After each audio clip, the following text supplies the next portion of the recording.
In this video, I'm going to show you how to place the Downstream O2 sensors on this Honda Pilot. We're going to access both from underneath the vehicle. Let's get started. The front one, which is what we're replacing, you'll notice right here, right above this flange where the catalytic converter meets the rest of the exhaust pipe. The rear sensor you can find above the flex pipe, right near the differential. Now, it's basically the same sensor and the same procedure, you just need to find different ways of getting access to that with your tools. That's the only difference. Let's grab an O2 sensor socket, break this free, and remove the sensor.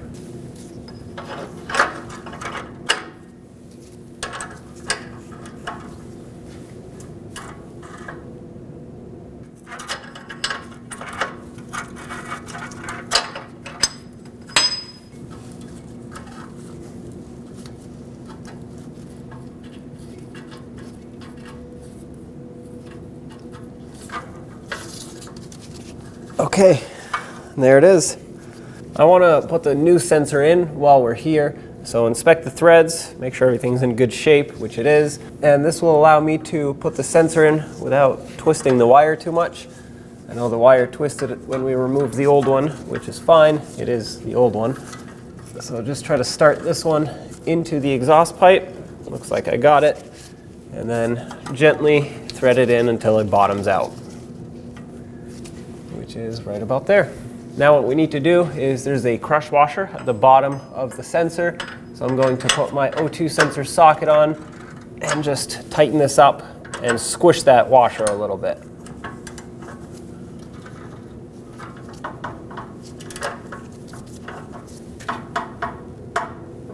All right, that's plenty. I would say a total of a quarter turn on that. And that washer looks like it definitely did squish. The wire is not twisted. So let's go up on top and unplug the old one, plug the new one in. Now from up top, you'll see next to the oil filler cap, two black connectors. They're square, they look the same. This one that's towards the center of the engine is going to be for the upstream O2 sensor. And this one that's towards the transmission is for our downstream O2 sensor. So what I will do is press on this tab right here. The locking tab is this one, and I'm going to unplug it. There we go. There's the electrical connector. This is the vehicle side harness, and this is the O2 sensor side harness, which has to get unhooked from this retainer.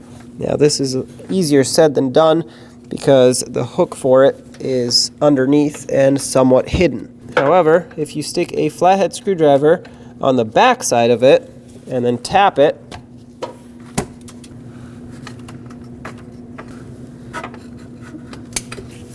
now the wire is secured with this bracket, or this retainer onto this bracket, I should say. Ideally, you would pinch the two tabs on the back side of the retainer, but that's pretty much impossible with its location. With the help of a pry bar, I'm just going to break that off of there.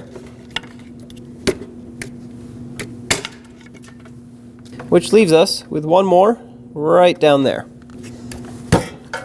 With the help of a flat blade screwdriver, I'll try and twist that retainer right out of its bracket.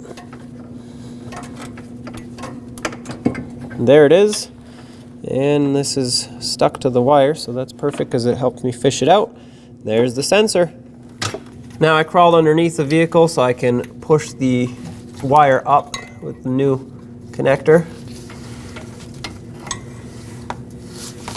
I'm going to try and push it up as far as I can.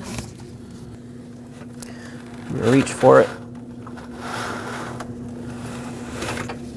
There it is. So now what we have to do is secure this everywhere where the old wire was secured. And I'm going to start by securing the connector so that I can actually route it where it needs to go.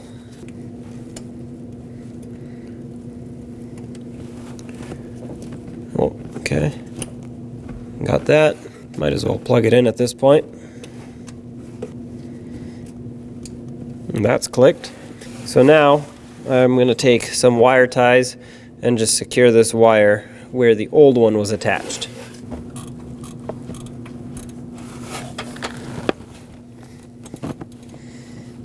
And unfortunately I can't reach any other spot to put a wire tie on, so I'm just going to make sure it's tucked out of the way of the exhaust, and this should be good to go.